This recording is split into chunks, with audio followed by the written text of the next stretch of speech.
You're on Open Exchange. Poor infrastructure remains a major obstacle to Africa achieving full economic performance, and soon one of the world's fastest growing economic hubs, its meeting demand for key infrastructure is clearly a priority. So we have JP Labuskaghni, Infrastructure and Capital Projects Leader at Deloitte, and Solomon Adegbe-Kwainau, who's Country Manager at Nigeria IFC. Let's start with you, JP. Just set the context here. Clearly there's a huge backlog and there's this enormous growth potential, and indeed many economies are growing. The question has to be asked, they could grow faster, or very soon they're not going to be able to grow if that infrastructure isn't improved. Give us the picture of how big the gap is. Correct, David. It's been said that poor infrastructure delays growth by about 2%. So, I mean, that's the constraint that many African countries are facing just to start off in terms of growing their economies. Out of the 54 countries in Africa, most of them are actually quite small, sort of less than 20 million people, about a $10 billion a year GDP. And the historic infrastructure has really been developed to get minerals and resources out of the countries. So you have disconnects between countries, largely from political borders, some geographic borders in between as well.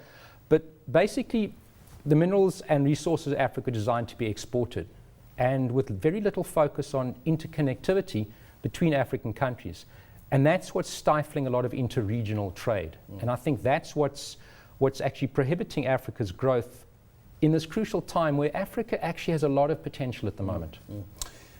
Well, let's now move to Nigeria. And Solomon, from your perspective, you're at a very different place in the continent. What's the toughest challenge that you've got at the moment? What's the problem in sorting out this infrastructure backlog? So David, thank you. The largest challenge is creating the appropriate enabling environment to attract private capital, which would then leverage better the limited government resources. What governments have to do is really create the right environment which would attract private sector, both in terms of funding, but also in terms of expertise. And at times, creating that right environment is perceived to actually be, giving away the family jewels, or maybe providing too many incentives to the private sector. But what we have to understand is that government has limited funding, and for the success of these infrastructure projects to, going forward, we need to leverage private capital, both international but also domestic private capital. So ensuring that we have the right enabling environment and we also have, a healthy infrastructure sector is essential. Solomon, I'll stay with you and then come back to JP for an answer to this question. Give me an example of the selling of the family jewels and why there is this reluctance, because in the end the country benefits if big projects take place. So part of the reason is that, in a lot of countries, governments in the past have been providing infrastructure services. And of course, in the context of Nigeria, they have not been providing it effectively, in the recent past. The concept of privatization of infrastructure is not only an economic activity, it's also a political activity. And it's really around the political aspects that you have the confusion of selling the family jewels.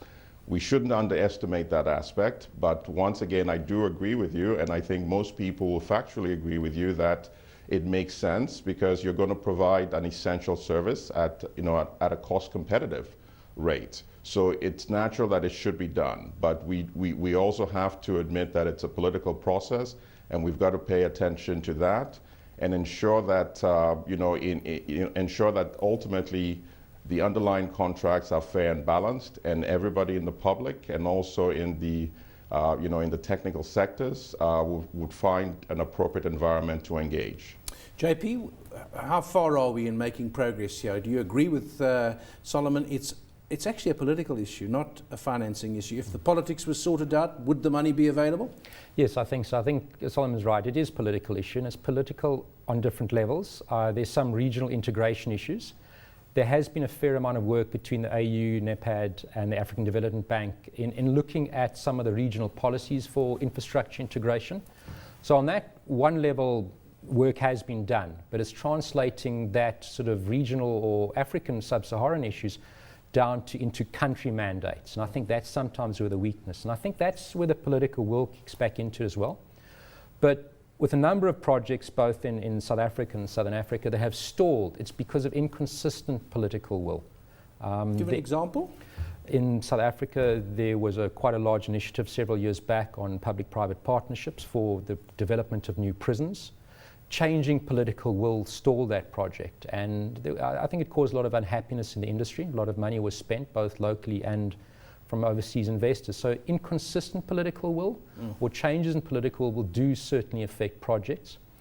Access to funding, I think Africa has relatively been lucky and shielded from a lot of the world problems, but it's packaging projects correctly. And I think almost in the pre-feasibility stage, getting to a bankable project to give to the table that's been properly packaged with political support behind it still does remain an issue. Solomon, I remember in South Africa with Eskom, the electricity supplier, generator and transmitter of electricity in the late 1990s, the view was, as JP says politically then, the view was, let's go for privatization. Couldn't make up their minds, could government, and therefore did nothing. So the danger is that while there's this uncertainty or transition stage, you actually do neither. You don't have a public-private partnership or a public or private. You do nothing.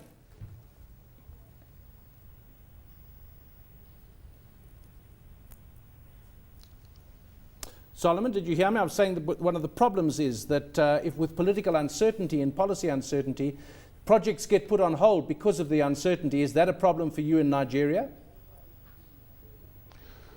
So in terms of power in Nigeria, we're actually very fortunate because we've had very consistent government commitment to a private sector roadmap. So at this point in time, we have a lot of momentum in terms of reforms in the power sector, the gas to power sector in Nigeria. And so the government should be commended for this effort. The government has embarked on a privatization and unbundling of the entire electricity sector. They've privatized 11 distribution companies, 6 generation companies, and also secured a management contract with Manitoba Hydro for the transmission network.